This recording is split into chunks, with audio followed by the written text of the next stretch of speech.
Hey guys, it's Jeremy from Online Broadcast Blueprint. How are you? Hope you had a great Mother's Day. Um, Wanted to go old school today. Wanted to get on here and talk about something that, whether you use high tech tools or more modern tools, it's the concepts I want to talk about because I think there's some things that are helpful to know. But before we get into that, I just want to clarify. I was watching a previous video I made, and it might have been confusing to some folks. It was a few videos back where I said, "Hey, if you're using Radio DJ or if you're using Live 365, you really need to think about moving to Radio DJ." And what I meant was not to leave Live 365 platform, because I continue to use Live 365. What's so great about Live 365 is the licensing is included. And it's hard to find. If you bought licensing a la carte, you would pay way more than what you're paying through Live 365. So Live 365 is great for that. What I meant, what I was talking about was moving away from using Live 365's auto DJ function. I should have been more clear on that. I continue to use the Live 365 platform, but I use Radio DJ as my play out, and it's way more professional, sounds way better. But I wasn't meaning move away from Live 365 as a platform. I was just saying, rather than use Live 365's auto DJ, which is very limited, use Radio DJ or something like that. It's just more professional. If you're still using just Live 365, that's great. Don't worry about it. But at some point, you will, I think, want to move to some sort of professional or more professional play out software. And the cool thing about Radio DJ, it's really robust. It's absolutely free. That's why I use it. I'm sure there's better. I get people all the time, Radio DJs. Well, it's probably not the best, but it's the freest that I know of. And for what you get, it's pretty powerful. I think it's great. But anyways, just wanted to clear that up. Now, here's what I want to talk about today. It's the idea of a radio clock. And when I say radio clock, I'm not talking about a clock on the wall that you tell time with. I'm talking about a clock of rotation. Now in Live 365, this is the clock wheel that they talk about. One of the things that frustrates me about the clock wheel in Live 365 is that it's not a clock wheel, right? This is a clock wheel. So in Live 365, when you build your clock, the reason it's called a clock wheel is it's a picture of a clock. Well, in theirs, it's not really graphically represented as a clock. And maybe that's a minor complaint. But in my head, what makes the clock wheel concept work so well is it is visually represented as a clock. Okay. So you'll see I've got this generic clock wheel. Chat GPT made it for me. They didn't, they didn't do a great job. You notice they kind of combined one of my slices here. Technically, this slice should be in between, whatever. But you get the concept. Now, back in the day, I started in 1986. On the air is when I started. I actually started working at a radio station in 1985. My first job, I was an intern. And the first thing they had me do was write commercial. I was an English major, so I was kind of good at English and stuff.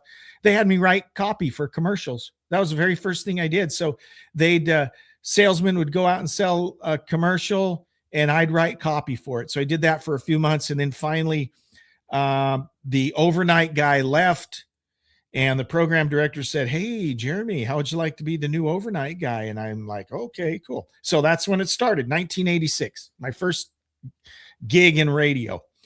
And back in the day, lots of radio stations would have a clock wheel like this. You'd see it. Maybe it's up on the wall. It would depend on how they work their rotation. So early 90s, I was the music director at a station, and we we had index cards, color coded. And so we literally had a clock up, okay, on the wall that showed you here's our rotation. And then we had corresponding index cards with those colors, right? So all in this example, all the 70s cards would have been, they were orange at the top, 80s were blue, country cards were green. We didn't play any country, but you get my drift, right? And so what we would do is we'd see, okay, at 12 o'clock, we're supposed to play a jingle. Okay, so we play a jingle. Then we play a 70s tune. So I'd go to the 70s section. I'd grab the first card in that section. It would tell me, Baby,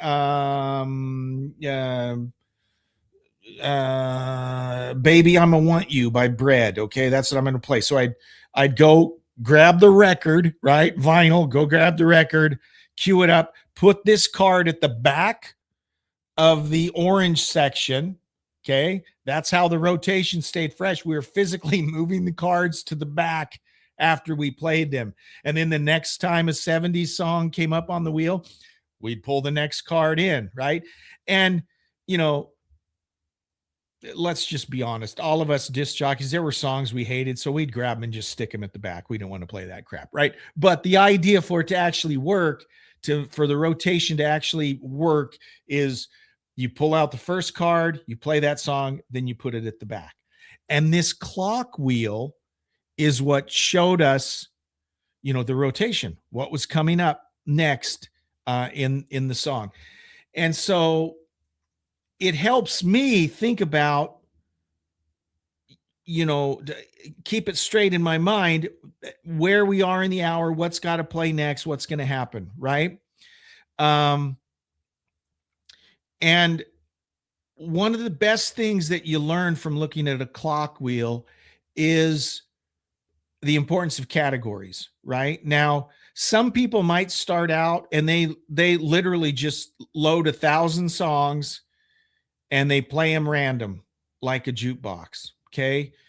Not the best way to do it, right? Come up with some type of rotation. And I don't know, you don't have to divide it by decades, whatever your rationale is for your categories. You might do it by tempo. You might do it by genre, whatever, however you do it.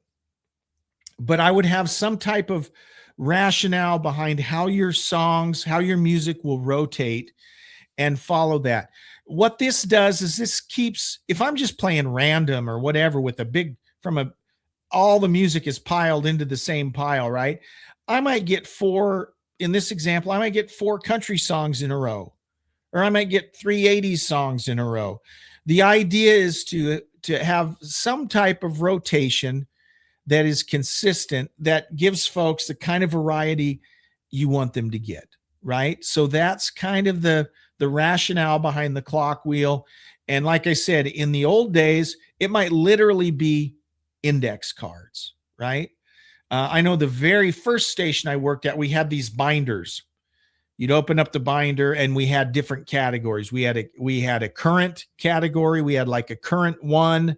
These were the high rotation new songs, right? We'd have current 2. These are songs that have been out a couple weeks, still in the top 40. And then we maybe have a new current. So these are brand new breaking songs, and that would be a category. Then we had what we called image, which were like maybe songs that were 6 months old, right? They were still popular, but a few months old. Then you'd get into your gold or recurrent or whatever they call them. But we would have these little sheets.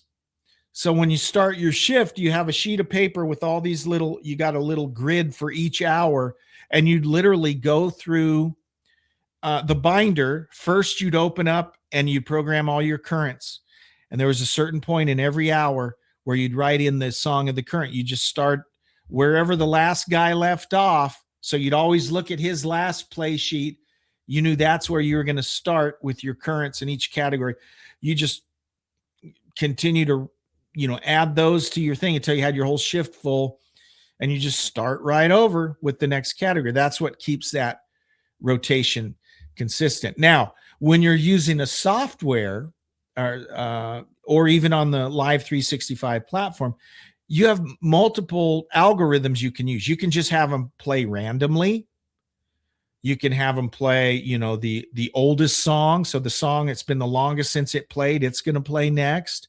And, you know, I've heard arguments back and forth about the best way to do it.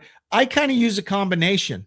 So if I'm using the clock wheel in Live 365 or setting my rotation in Radio DJ, sometimes I'll have it pull random.